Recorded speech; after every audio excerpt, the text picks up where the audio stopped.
여러분들이 함께 해 주셔서 멀리 여기서 4시간 타고 가는 베트남 다낭이라는 곳에서 한 5박 6일 동안 좀 잘 쉬었다가 그리고 여유를 가지고 그래도 거기서 설교 준비는 다 했습니다. 그리고 돌아왔습니다. 근데 거기 있으면서도 항상 내 마음속에는 뭐가 있었는데 그래도 나는 하나님의 자녀지, 우리 성도들도 하나님의 자녀지 실감이 나더라고요. 왜냐하면 아까도 우리 사모님이 소개를 할 때 베트남이 우상 천지다 그랬잖아요. 특별히 1960년 때 전쟁을 했잖아요. 베트남하고 미국하고 월맹군이라 그러죠. 그때 월남군하고 우방군하고 자유주의 때문에, 그것도 이념 때문에 싸움이 돼가지고 엄청나게 말이죠, 많은 고통을 가지고 있었던 그 땅이지만은 곧에서 이제는 다 평정을 되찾고 나라를 되찾았지만은 여전히 베트남은 사회주의 공화국입니다. 그 사회주의이기 때문에 아무래도 이념이 틀리잖아요. 근데 여전히 옛날이나 똑같은 게 하나 있어요. 그게 뭐냐면 우상 숭배하는 거예요. 불교, 유교, 그 다음에 여러 가지 말이죠. 토속신하고 결탁돼 갖고 있는 많은 신들이 해가지고 아까도 얘기했지만 가는 데마다 용들이 말이죠, 그려져 갖고 있는 데가 베트남이에요. 아마 여러분들도 가시게 되면 저하고 똑같은 걸 느낄 것 같아요. 아, 내가 하나님의 자녀구나, 나는 구원받는 하나님의 자녀구나, 이걸 감사하게 될 줄로 믿습니다. 여러분들, 성경은요 세상을 어떻게 표현하고 있느냐, 장망성이라 표현을 해요. 자, 따라서 봅시다. 세상은 장망성이다. 장망성이 뭐냐? 철로역정에서 나온 말이거든요. 잔 번연이 썼던 철로역정에서 세상을 장망성으로 표현을 해요. 장래 망할 도성이다 이 말이에요. 여러분, 세상을 밝게 봐서는 안 됩니다. 세상을 좋은 것으로만 봐서도 안 됩니다. 그러니까 세상 따라가다 보면은요, 흐름을 따라가다 보면 망하게 돼 갖고 있어요. 그게 죄 속에 산다고 하는 표현이에요. 너희가 죄인으로 있었을 때 그리스도께서 우리를 위해서 죽으심으로 하나님이 자기의 사랑을 나타냈다, 이런 말씀을 하고 있잖아요. 하나님이 장망성에 살고 있는 이 땅의 사람들을 살리기 위해서 예수 그리스도를 이 땅에 보내서 우리를 구원해 주셨다 이 말이에요. 저는 지금도 기억합니다. 디모데후서 2장 4절에 하나님이 이 땅을 너무나도 정확하게 표현해 주고 있어요.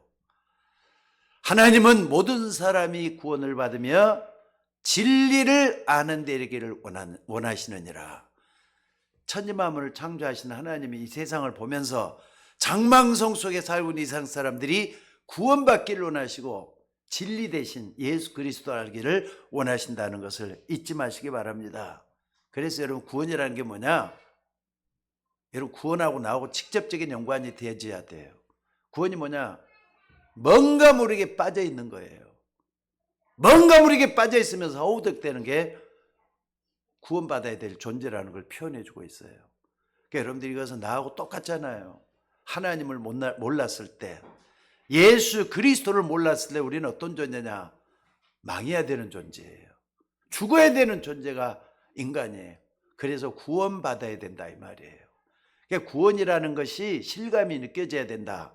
구원이라는 것을 체험해야 된다. 그 말이 바로 그건 줄로 믿습니다. 그래서 우리가 하나님 자녀로 산다고 하는 것은 당연히 축복이 아닐 수밖에 없을 줄로 믿습니다.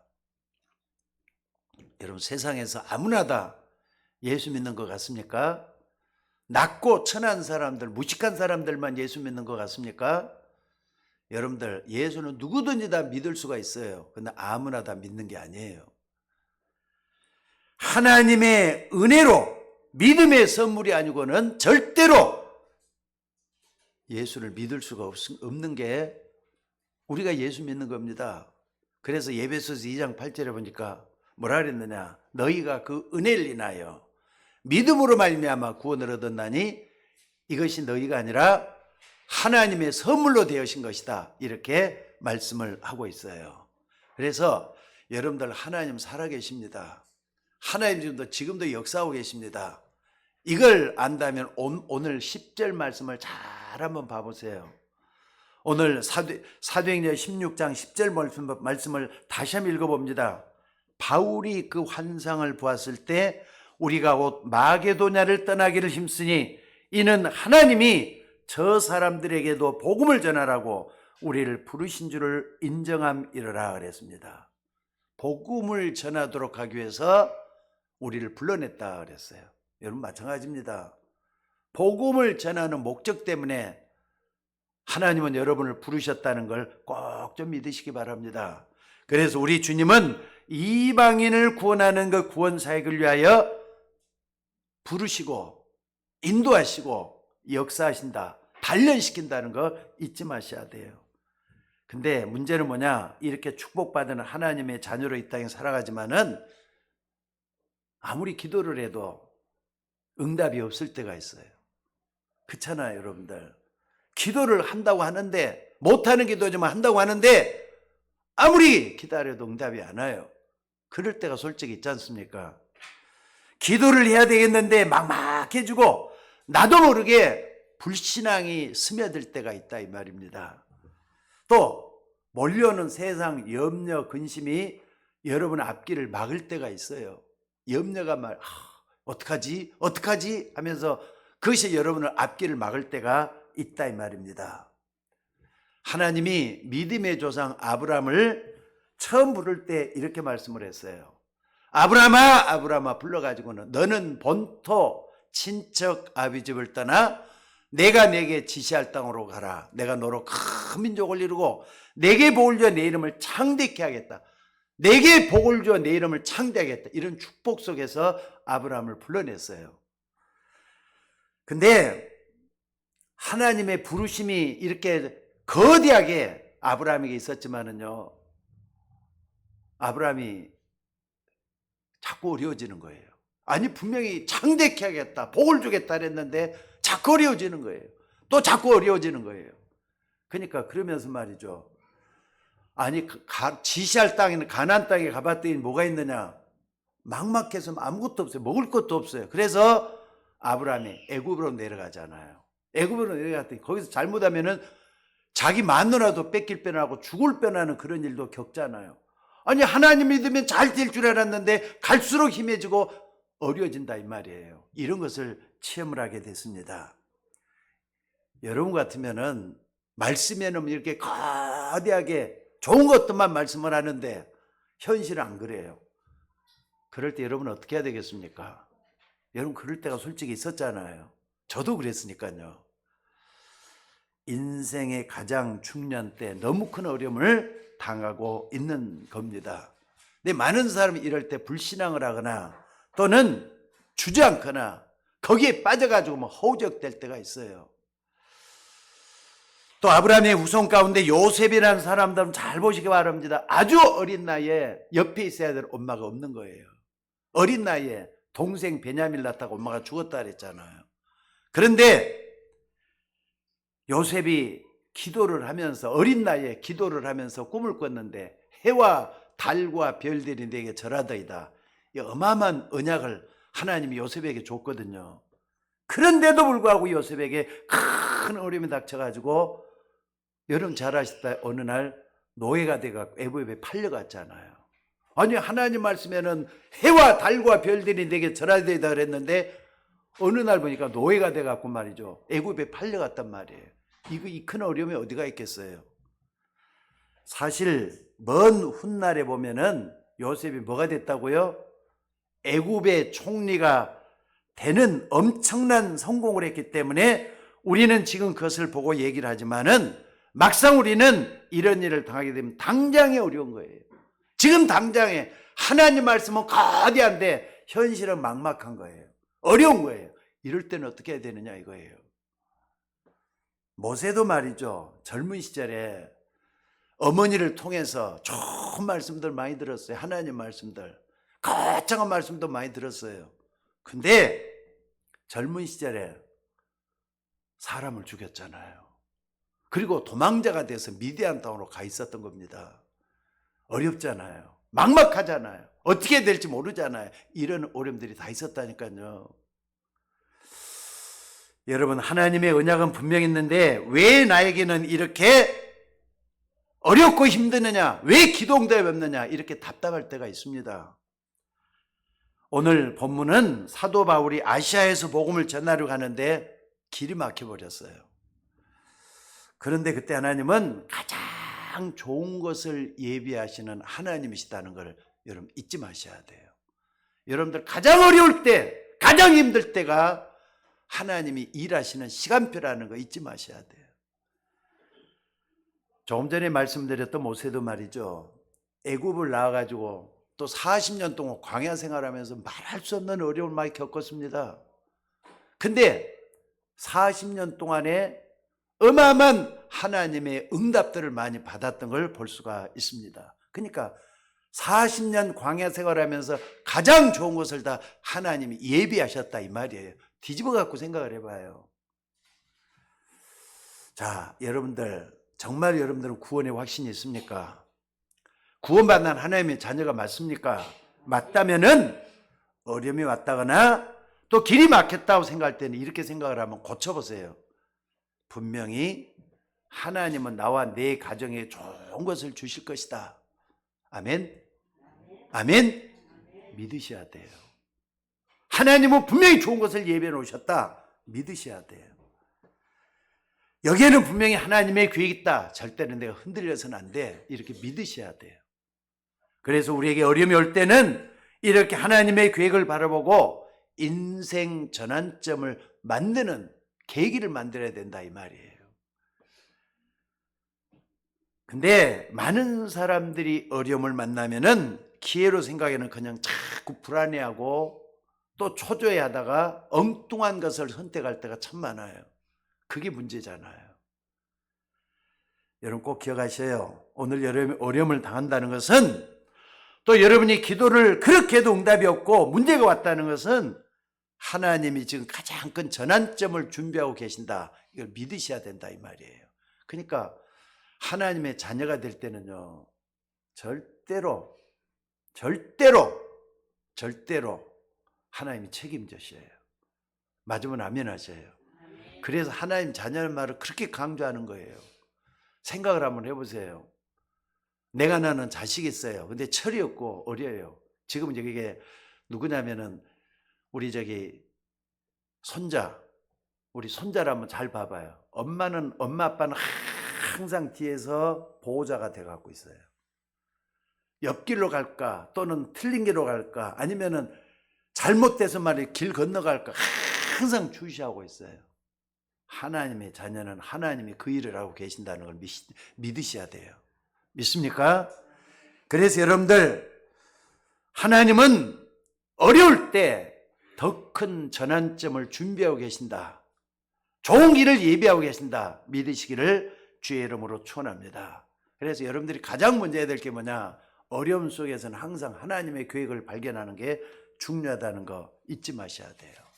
하나님은 지금도 나를 버리지 않냐고 인도하신다 이 말이에요. 그럼 어떻게 인도하시느냐? 어떻게 하면 그 길을 찾아갈 것이냐? 그게 중요하잖아요.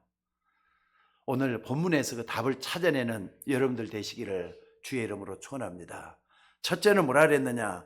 여기 6절에 보니까 성령이 아시아에서 그랬어요. 우리가 어려움을 당하면은요, 그 문제를 해결하고 자꾸만 어떻게 하느냐? 하나님과 관계된 그것 말고 다른 것에서 내 수준, 내 방법대로 뭔가를 찾으려고 해요. 자꾸 내가 옛날에 했던 습성 그대로 그걸 찾아내려고, 답을 찾아내려고 애를 쓴다 이 말입니다. 그러니까 계속해서 어려움에 빠지게 되는 거예요. 자, 여러분들 내가 다시 한번 확신을 한번 가져야 될 게 있어요. 하나님은 저와 여러분을 지으셨어요. 맞으면 아멘 하셔요. 하나님은 천지 만물을 창조하시면서 저와 여러분을 지어서 이 땅에 보냈단 말이에요. 그러면은 죽는 날까지 하나님 그 주권 속에 내가 사는 겁니다.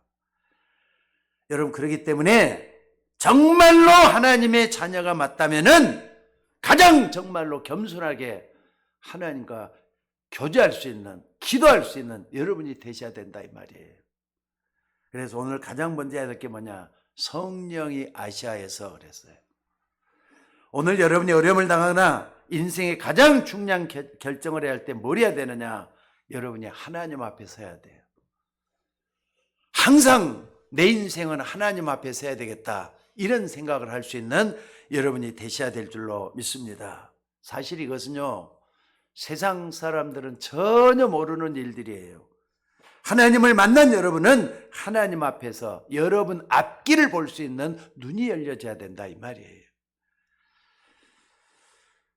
여러분이 큰 어려움을 당해서 뭔가를 선택해야 될 때는 나를 지으시고 나를 인도하시며 내 생사복을 주관하시는 하나님 앞에 서라 이 말이에요. 하나님 앞에 서야 돼. 이걸 갖다가 코람데오라 그러잖아요. 하나님 앞에서. 믿습니까?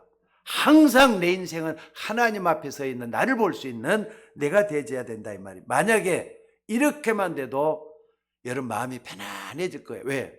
하나님이 인정하시지, 하나님 날 도와주시지 하는 믿음이 있기 때문에 그렇다 이 말입니다. 여러분이 하나님 앞에 서기만 해도 눈에 보이지 않는 영적인 것들이 자꾸 보이기 시작할 거예요. 믿으셔야 돼요. 그런데 많은 사람들이 어리석게 자꾸 어떻게 하느냐? 자꾸 내 생각을 중요시해요. 내 방법을 중요시해요.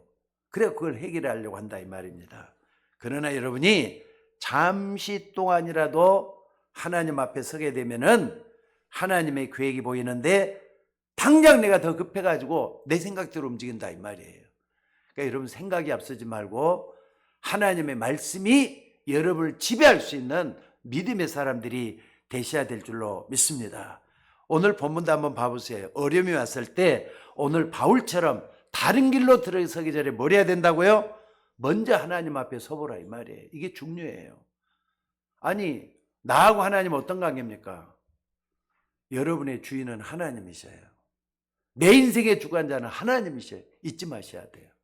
이 땅에 하나님이 지으시지 않고 보낸 사람 한 사람도 없어요. 우연히 이 땅에 온 사람 한 사람도 없어요.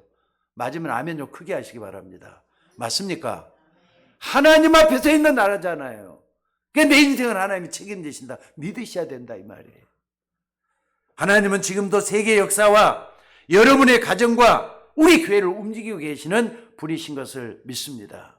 그 하나님이 여러분을 지으셨고 여러분의 생사화복을 주관하고 계셔요. 또 뿐만 아니라 이 하나님은 여러분을 향한 계획을 가지고 계셔요. 어느 아무도 예외가 없습니다. 여러분 인생의 중요한 시간 비극을 찾아내면은 정말로 그때부터는 뭐하냐? 가치 있는 인간으로 변해요. 정말로 하나님 앞에 쓰이면 의미 있는 사람으로 변하게 돼요. 뿐만 아니라 내가 믿고 있는 하나님은 분명히 여러분의 미래에 대한 답도 가지고 계셔요. 그래서 히브리서 기자는 이렇게 얘기를 하느냐? 하나님께 나아가는 사람은 반드시 그가 계신 것과 그가 자기를 찾는 자들에게 상 주시는 이심을 믿어야 될지니라 그랬어요. 하나님께 나갈 때는 반드시 그가 계신다는 걸 믿어야 돼. 의심하지도 말고 부정적으로 생각하지도 말고 하나님께 나가는 사람은 반드시 그가 계신 것과 그가 자기를 찾는 자에게 상 주신다는 걸 믿어야 된다 그랬어요. 여러분 지금 어려움이 왔지만은 하나님 앞에 성령 인도를 받으려고 하니까 하나님의 계획이 보인다 이 말이에요. 그렇잖아요. 그러니까 성령 인도를 받으면은 하나님의 계획이 자꾸 내 속에 뚜렷하게 나타나기 시작을 해요. 그래서 멸망받을 수밖에 없는 내가 예수를 왜 믿어야 되는지 확실한 답을 내고 또 하나님이 가장 원하는 복음과 전도와 선교의 방향을 맞추고 내 자신을 살피기 시작하면은 여러분의 인생의 미래와 어마어마한 것들이 보이게 된다는 걸 잊지 마시기 바랍니다. 오늘 바울에는 그 장소가 어디였느냐? 드로아라는 곳이에요. 드로아라는 곳에서 이 밤에 바울이 기도할 때 하나님이 만나주고 하나님의 계획이 드러났던 것이 여기 나타나고 있습니다. 그러니까 바울에게는 뭐냐? 드로아가 인생 전환점이 됐어요. 여러분에게도 드로아의 밤이 꼭 있어져야 돼요. 드로아의 밤이 뭔가 좀 이따 얘기를 하도록 하겠습니다. 바울이 인생 전환점을 깨닫는 이 순간이 바로 유럽의 복음이 처음 전해지는 그 시간표였어요. 여러분, 당장 여러분이 남에게 욕을 얻어먹을 때는 어떻습니까? 그걸 설명하려고 하면은요, 자칫하면 싸움이 될 수가 있고 그래요. 또 그 말을 가만히 들어보면은 속이 상해갖고 말이죠. 상처를 입고 화가 나기도 하고 그래요.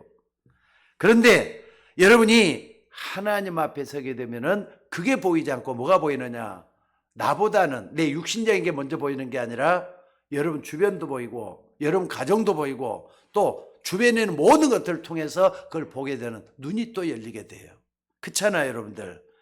그래서 여러분이 가는 인생길에 큰 어려움이 오거나 길이 막히거나 응답이 없을 때 내가 왜 이렇게 되는 일이 없느냐 할 때는 항상 뭐하느냐? 하나님 앞에 서보라 이 말입니다. 그래, 그분은 나를 지으셨어. 날 여기까지 인도하셨어. 날 여기까지 오게 한 이유가 뭐야? 하나님이 왜 그랬을까? 생각을 해보면은 하나님의 계획이 보인다 이 말. 나를 향한 하나님의 계획이 보인다 이 말입니다. 그래서 마지막까지는 뭐가 안 되는 이 자체도 하나님의 계획이 있었구나. 이게 보이게 돼요. 안 되는 그 자체도 하나님의 계획이 있었구나. 이게 보인단 말이에요. 그러니까 오늘 7절 여러분들 다 같이 한번 읽어봅시다. 7절에 우리 다 같이 한번 읽어봅시다. 자, 다 같이 한번 읽어봅시다. 시작. 무시 앞을 이르러 비두니아로 가고자 했을 때 예수의 영이 허락하지 아니하는지라. 성령이 아시아로 가는 걸 허락하지 아니했다 그랬어요. 그러니까 기도를 해도 응답을 안 해줬다는 말이잖아요. 이게 중요해요. 하나님이 기도한다고 100% 다 들어준다? 무응답도 응답이에요. 안 들어주는 것도 응답이라는 말씀을 이렇게 하고 있잖아요. 그러니까 하나님은 여러분을 선한 길로 지금도 인도하고 계셔요. 그러니까 무응답 또는 안 되는 응답도 여러분들이 겸손하게 받을 수 있는 여러분이 되셔야 될 줄로 믿습니다. 그런데 이 바울에게는 이것이 바로 하나님이 일하는 시간표, 또 마게도냐로 가게 하는 시간표였잖아요. 여러분 한번 생각해 보세요. 내게 너무 어려움이 와 있는데 거기에는 하나님에게 숨겨져 있단 말이에요. 그런데 우리는 자꾸 다른 것에 답을 찾으려고 해요. 실패가 되겠어요, 안 되겠어요? 어려움이 또 어려움 다 찾아오지 않겠어요, 안 찾아오겠어요? 그러니까 하나님의 계획은 가만히 있으면 하나님 인도할 텐데 자꾸 조급하게 다른 걸 자꾸 하게 된다 이 말이에요. 여러분 믿음의 사람 요셉도 한번 봐보시기 바랍니다. 아니 하나님을 잘 믿는 요셉인데 어떻게 그렇게까지 망가질 수가 있습니까? 어느 날 보니 형들의 미움을 받아가지고 노예로 팔려가게 돼버렸어요. 근데 노예를 가서도 하나님 믿는 걸 포기하지 않았어요. 낙심하지 않고 충성을 다했는데도 불구하고 억울한 누명을 써도 어디로 갔다고요? 감옥에 들어가게 됐잖아요. 근데 지나고 보니까 하나님의 엄청난 섭리가 있었고 하나님의 계획이 있었어요. 그러니까 노예로 가는 것도 하나님의 계획이었어요. 감옥에 들어가는 것도 하나님의 계획이 들어있었다 이 말이에요. 이걸 볼 수 있는 눈이 열려져야 돼. 여러분도 똑같잖아요. 우리는 자꾸 어떻게 하느냐, 어려움을 당할 때마다 좌절하고 또 실패를 하고 인정을 하고 포기하고 자꾸 말이죠, 어둠 속에 숨으려고 해요. 나하고는 저건 틀린 거지 하면서 눈을 감아버려요. 그러면은 하나님의 뜻을 못 보잖아요. 안 그렇습니까?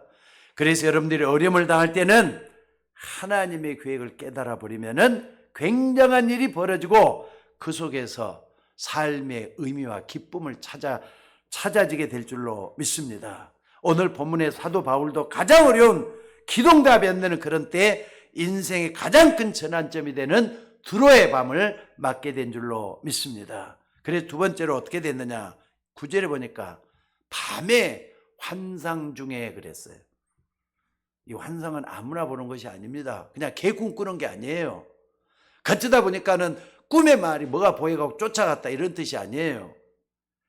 바울이 하나님을 만나는 깊은 기도 속에 하나님이 환상을 보여준 거란 말이에요. 그러니까 깊은 하나님을 만나는 깊은 기도예요. 기도가 뭐냐? 하나님을 만나는 시간표 속에 들어가는 거예요.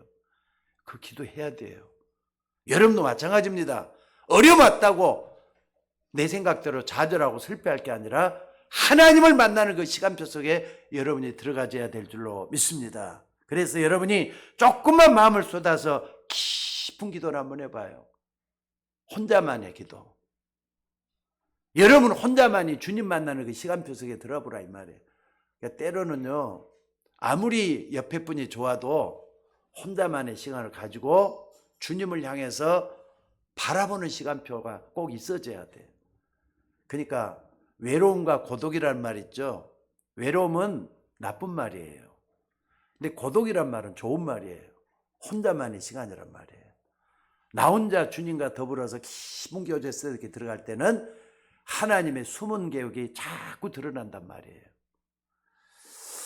시편 142편을 보면은 참 신기한 모습이 나와요. 거기 보니까 사울이라는 사람, 원래 다윗의 장인이잖아요. 미갈이라는 그 공주님하고 다윗이 결혼을 하게 됐어요.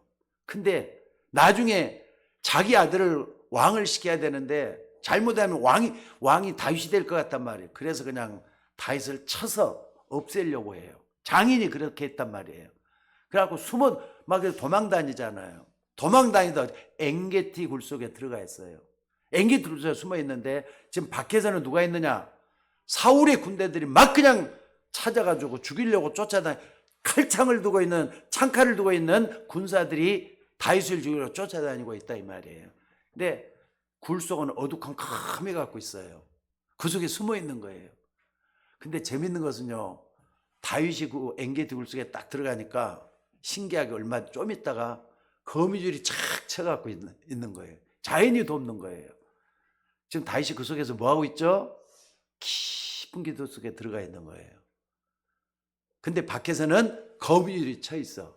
왜 군사들이 말이 여기저기 왔다 갔다 하다가 굴을 발견하고 굴을 가보니까 거미줄이 쳐 있단 말이에요. 아이, 그럼 여기는 사람이 없어. 들어갈 필요도 없어. 다른 데로 찾아보니까 군사들이 전부 다 다른 데를 찾아 있어요. 그러니까 이거 보세요.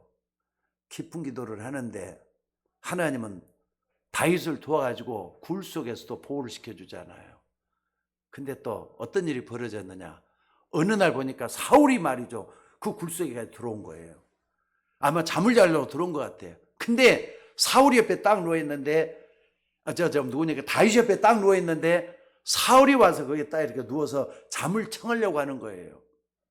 그러니까 얼마나 좋은 기회입니까? 거기서 말이죠, 자기 장인이지만은 자기를 죽이려고 했던 사울을 얼마든지 죽을 수가 있잖아요. 그래서 옷자락을 딱 잘랐다 그랬어요. 옷자락을 잘라가지고 나중에 사울을 깨우는 거예요. 깨우면서 뭐라냐, 아버지! 하고 불렀다. 깜짝 놀랄 거 아닙니까? 자기를 죽이려고 하는 장인이고 왕이 말이죠, 옆에서 있는데. 그러니까 나중에 이제 처음에 굴 속에 들어가면 어둡잖아요. 나중에 밝아졌단 말이에요. 그래갖고 자기를 이제 알게 됐어요. 옷자락을 딱 보여주는 거예요. 이게 무슨 말이죠? 당신을 얼마든지 죽일 수 있지만은 죽이지 않았다 보여준 거예요. 여러분들, 기도하는 사람이 이렇게 여유가 있어요.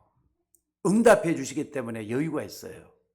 정말로 기도할 수 있는 깊은 기도 속에 들어가는 여러분이 되셔야 될 줄로 믿습니다. 그러니까 여러분들, 기도 속에 깊이 몰입해 들어갈수록 평안이 옵니다. 정말 그 축복을 여러분들이 받을 수 있기를 주의 이름으로 축원합니다.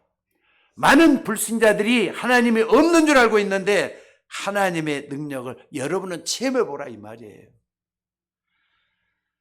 우리의 생명과 호흡을 주관하고 계시는 하나님이 분명히 살아계시는데 어리석게도 사람들은 하나님이 없는 걸 생각하고 안 믿고 있어요. 그 불신자들이잖아요. 여러분들, 하나님은 여러분이 없다고 해서 안 계신 분이 아닙니다. 아무리 그 사람이 없다고 해도 하나님은 살아계시는 분이 하나님이셔요. 그래서 옛날에는 그걸 그냥 지나갔거든요. 성경을 제일 먼저 보면은 제일로 무서운 말이 나는 그 말이라고 생각이 들어요.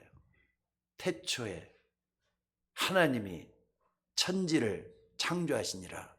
선포예요, 선포. 하나님이 천지 만물을 창조했다. 어떻게 창조했다? 왜 창조했다? 무엇 때문에? 이런 말 한마디도 없어요. 태초에 하나님이 천지를 창조하시니라. 이 말밖에 없어요. 여러분들 하나님의 말씀은 참이요 거짓이 없는 말씀인 것을 믿으시기 바랍니다.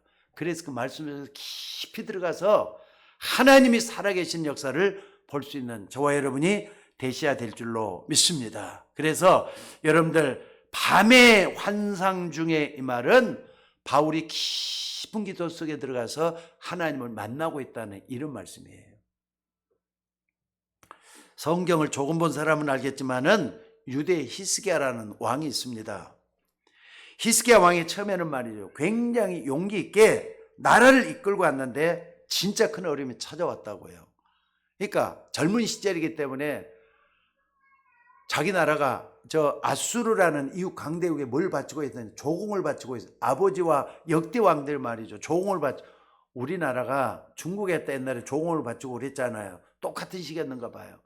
그러니까 갔다가 말이죠, 갖다 바치기도 하고 그랬는데 어느 날 히스기야 왕이 돼갖고 나 그거 못하겠다, 앞으로는 절대로 아수르에다 통보를 한 거예요. 우리는 절대로 당신 나라에 조공을 바칠 수 없다. 그렇게 통보를 딱 하니까 사네립이라고 하는 아수르 왕이 화가 나가지고 말이죠, 군사 18만 5천 명을 데리고 쳐들어온 거예요. 아니 조공을 안 바친다고 쳐들어와? 근데 이제 18만 5천 명 쫙 깔려갖고 있는 데잖아요. 그래갖고 이제 큰일 났다 이 생각을 한 거예요. 그래갖고 어떻게 하느냐, 히스기야 왕이 말이죠, 먼저는 저 나라에다가 어떻게 하느냐, 사신을 보내갖고 잘못했다 용서해달라고 막 비는 거예요. 사내빌이 안 된대. 아니 너가 이렇게 못 바치겠다는데 지금 비는 거 뭐냐 이러면서 말이죠, 화가 나갖고 안 된다는 거예요.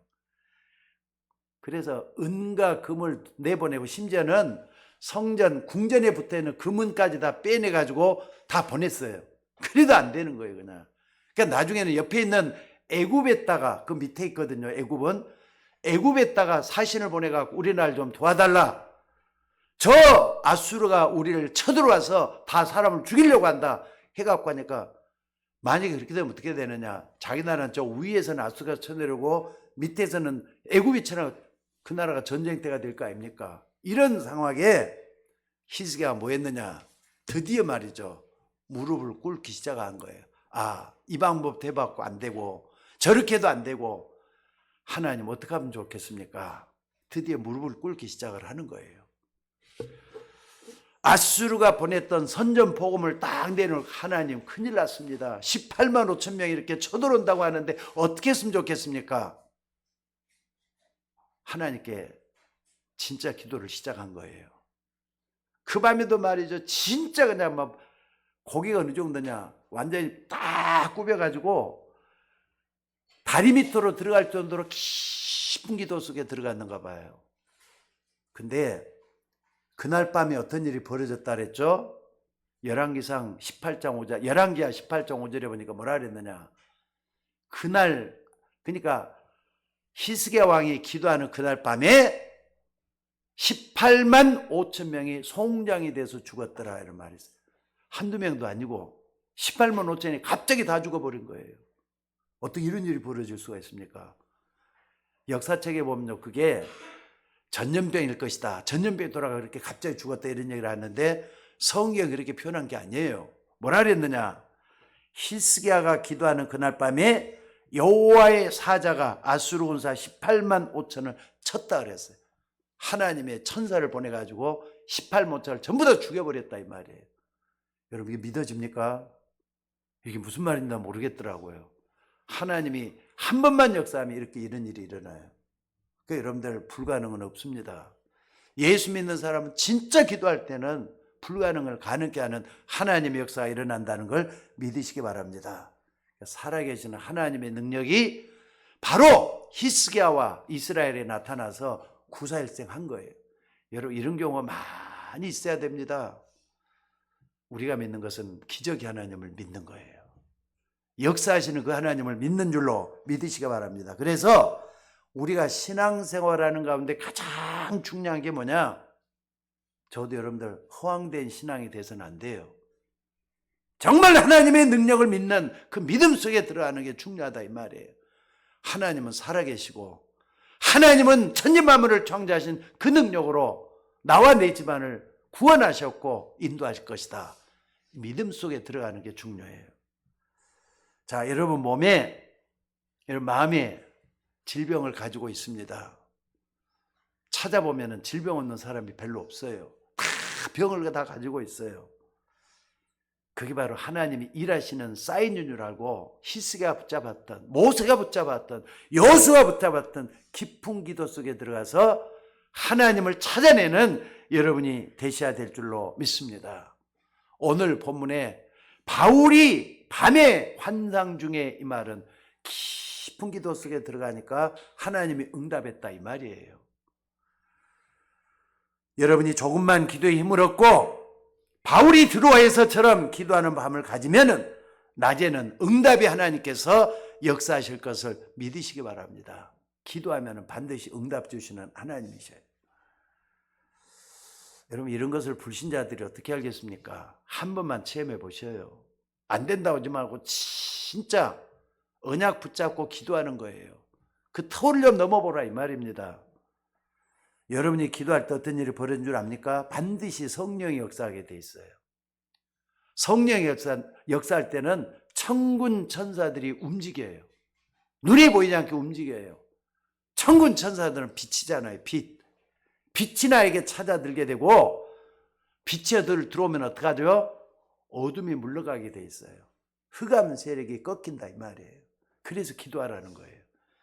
기도는 모든 문을 여는 열쇠가 될 거예요.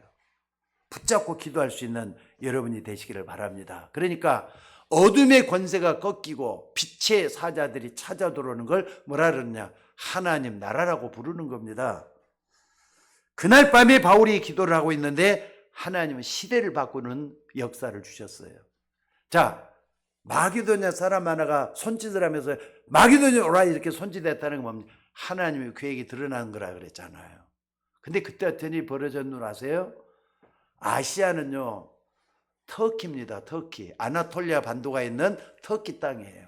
거기서 복음을 계속 전해가지고 하려고 하는데 하나님의 계획은 그게 아니었어요. 마게도냐라고 오라고 하잖아요. 마게도냐라고. 우리는 자꾸 이것만 생각하는데 하나님은 엉뚱한 데서 하나님이 이렇게 이런 일을 원했다 이 말이에요. 마게도냐 어느냐? 유럽으로 들어가는 첫 관문이에요.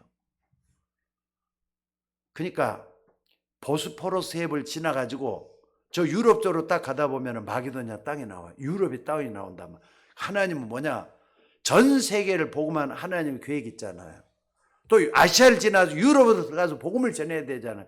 하나님의 계획은 여기까지 가는 거예요. 근데 우리는 자꾸 여기까지만 생각을 한다니까. 여러분들 하나님의 뜻대로 하는 근심은 여러분을 살려줘요. 또 뿐만 아니라 여러분을 형통케 만들어줘요. 거기까지 가는 여러분이 되셔야 될 줄로 믿습니다. 그래서 하나님은 바울에게 아시아로 가는 문을 당장은 닫고 말이죠. 유럽으로 가는 문을 여는 시초를 했다 이 말입니다. 자, 여러분들 여러분에게도 문이 막힌 줄 알고 있지만은요 하나님은 엄청난 걸 준비해 놓고 계신다는 걸 믿으시기 바랍니다. 하나님 살아계십니다. 따라서 해봅시다. 하나님은 지금도 살아계신다. 여러분에게 어려움이 온 줄 알았는데 하나님은 인생 전환점을 만들기를 원하신다 이 말입니다. 그러니까 여러분 어떤 어려움이 있느냐? 낙심하지 말고 하나님 앞에 서서 깊은 기도에 들어가는 여러분이 되시기를 주의 이름으로 축원합니다. 하나님은 여러분 한 사람 한 사람에게 정말로 중요한 계획을 가지고 계시는 분이라 이 말입니다. 지금 여러분 주변에 중요한 일이 벌어지고 있다면 한 가지만 좀 하지 마셔요. 불안에 떨지 말고 낙심하지 말라 이 말. 그것만 해도 하나님은 역사하시게 돼갖고 있어요. 근데 자꾸 조급하게 움직이는 그게 문제잖아요. 하나님을 정말 믿는 사람들은 어려움을 당했을 때 하나님 바라보다가 힘을 얻는 게 정상입니다. 그래서 개인의 전환점, 어려움인 줄 알고 어려움이 안 줄 알았는데 교회 전환점, 또 시대의 전환점을 만들게 된다 이 말이에요. 그러니까 내 생각만 버려도 하나님 역사가 일어나요. 이걸 믿고 기도할 수 있는 여러분이 되시기를 주의 이름으로 축원합니다. 근데 자칫 잘못하면은 새로운 길을 가도 불안하잖아요. 뭘 해도 말이죠. 이게 너게 맞는가 불안하잖아요. 또 많은 사람들은 인생 전환점이면 피하려고 해요. 타성에 젖어가지고 지금까지 왔던 길을 자꾸 그것만 고집을 하게 된다 이 말입니다.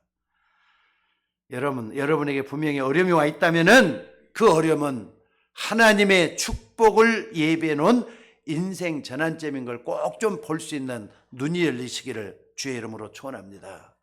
그리고 나에게 큰 고통이 왔다는 자체는 뭐냐? 그게 낙심하면 병이 될 수가 있는 거잖아요. 거기서 하나님의 계획을 바라볼 수 있는 눈이 열려져야 돼요.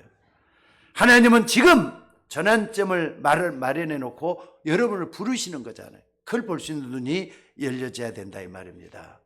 다시 한 말씀드립니다. 구원받은 하나님의 백성에게는 반드시 하나님의 계획이 있습니다. 여러분이 감당치 못한 일을 당하거나 할 때는 무조건 덤벼들지 말고 하나님이 큰 전환점을 가지고 여러분을 부르시고 있다는 걸 잊지 마시기 바랍니다. 하나님은 누가 뭐래도 지금도 일하고 계시는 하나님이셔요. 다만 내가 눈치를 못할 때 더 많잖아요. 하나님은 지금도 일하고 계시는 하나님이셔요. 바울이 아시아의 문이 닫힌 줄 알았는데 하나님은 그 바울을 유럽으로 들어가게 하는 어마어마한 문을 열려고 마게도냐로 끌고 가신 거잖아요. 맞습니까? 자, 요셉이 노예로 가는 줄 아는데 하나님은 애굽을 준비해 놓고 또 애굽을 살릴 총리가 되게 하시는 계획을 가지고 요셉을 노예로 있으면서도 훈련을 시켜요. 감옥에 들어가도 훈련을 시켜요. 그러니까 노예로 갔으면서 나중에는 뭐가 됐다 그랬죠? 가정 총무가 됐어요. 경제를 배우게 했잖아요. 그렇잖아요. 나중에 감옥에 들어갔어요. 감옥에 들어가서 말이죠. 여러 가지 떡 맡은 거 하는 장, 술 맡은 거 하는 장을 만나게 하면서 거기 뒷바라지면서 뭘 배웠느냐? 정치를 배워요. 정치, 경제 딱 하면은 나중에 말이죠. 애굽을 달린 총리가 되는 거잖아요. 그러니까 전부 다 세밀하게 하나님의 계획을 인도하는 하나님의 계획 속에 다 있었잖아요. 자, 결론을 내립시다. 이제 여러분들 낙심이 되고 고통스러운 일이 있을 수가 있습니다. 근데 그 속에 하나님의 계획을 발견해야 돼요. 분명히 하나님의 계획이 있고 하나님의 뜻이 있다는 걸 잊지 말라 이 말입니다. 또 지금 나에게 문제가 와 있고 위기가 올 수가 있어요. 분명히 이것은 전환점이 될 수가 있습니다. 여러분 인생에 하나님의 계획하시는 축복받는 전환점이다 이 말입니다. 하나님의 말씀을 붙잡고 하나님 앞에서 기도하는 그 시간을 좀 조금만 가져보셔야 돼요. 하나님 앞에 서보라 그랬죠. 기도하라 이 말이에요. 그래서 정말로 하나님이 일하시는 그 역사를 볼 수 있는 여러분이 된다면은 하나님은 여러분을 통해서 모든 걸 다 이루게 될 줄로 믿습니다. 두로의 밤이 있어져야 돼요. 두로의 밤은 기도하는 시간입니다. 혼자만의 시간이에요. 남도 눈치도 못 채고 혼자만의 시간이 있어야 돼요. 그러니까 너무 바쁘게 사는 사람은 여유가 없잖아요. 근데 나만의 혼자만의 시간을 가져야 돼. 그게 차 안이 됐든 화장실이 됐든 아니면은 골방이 됐든 기도의 골방이 꼭 있어져야 돼요. 그 속에서 여러분을 향한 하나님의 계획을 발견해낼 때 하나님의 역사는 거기서부터 전환점을 맞이하는 축복이 있게 될 줄로 믿습니다. 자, 기도하겠습니다. 하나님 은혜를 감사합니다. 저희들을 또한 여기까지 부르시고 인도해 주셔서 하나님의 함께하는 축복 속에 들어가도록 우리를 인도해 주시니 감사를 드립니다. 오늘 또 주의 성전에 모여서 기도하는 종들이 하나님의 복을 발견할 수 있도록 인도하여 주옵소서. 무엇보다도 바울이 드로아의 밤을 맞이한 것처럼 우리에게도 드로아의 밤을 허락하여 주옵소서. 바쁘고 핑계거리 찾아내고 불만, 불평, 짜증나는 일상이지만은 드로아의 밤을 우리에게도 허락해 주셔서 바울처럼 우리도 기도하는 바울이 되게 하시고 참으로 우리 모두가 요셉처럼 형통한 축복을 받아내기 위해서 함께하는 하나님이 함께하는 축복을 누리는 우리 모두가 되게 하옵소서. 오늘 또 주의 종들에게 갑절의 은혜를 내주시고 미래를 인도하는 그 축복이 일어나게 하옵소서. 우리를 구원하신 예수님의 이름으로 기도드리옵나이다.